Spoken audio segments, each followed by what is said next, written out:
এই যে আমাদের সালাউদ্দিন কাকা এমপি আব্দুর রহমানের রাজপুত্রের মতো ভাই। চেহারাটা যদিও একটু বাবা খরের মতো হয়েছিল কয়দিন, কিন্তু ঠিক হয়ে গেছে এখন। আল্লাহ জানে রোদি ডার্ক সার্কেল আবার না পড়ে যায়। কাকা এই যে পেঁয়াজ উঠছে। কাকা ইতালির কি কৃষি বিষয়ে যাবা কাকা? কাকার বয়স কিন্তু 22 বছর হয়ে গেছে। ভোটার আইডি কার্ডে কালকে ভোট দিয়ে আসলো কাকা। গাইস, এই যে আমার সালাউদ্দিন কাকা আর কিছুদিনের মধ্যেই ইউরোপ যাবে। এই যে পেঁয়াজ উঠবে আর কি, কৃষিকাজে যাবে, কৃষিকাজের বিষয়।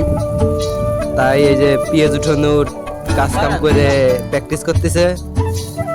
সবাই দোয়া করবেন এবং ভালোবাসাও দেবেন, সবাই পাশে থাকবেন যাতে জীবনে সফল হয়। এবং মন খুলে তাহাজ্জুদ নামাজ পড়ে রোজার মাসেও তার জন্য সবাই দোয়া করবেন। সে কিন্তু পানিতেও নামে না, এরকম বড় রোদের ভিতরেও সে আসে না।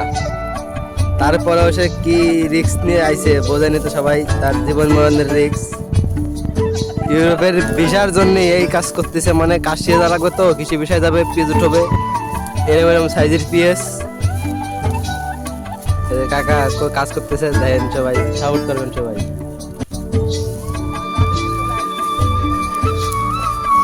কাকা আবার বয়স দিয়েছে যে যদি কেউ থাকে বডি কন্ট্যাক্ট, মানে মরে গেলেও বডি তালি বসবি, সেই হিসেবে গেলে পারে 20 লাখ না 25 লাখ দিতে রাজি আছে। তাই যদি কেউ থাকেন তাহলে যোগাযোগ করতে পারেন, স্ক্রিনে নাম্বার দিয়ে দেবানি। আজকে এই পর্যন্তই। কাকা পেঁয়াজ উঠেছে, সবাই উপভোগ করেন।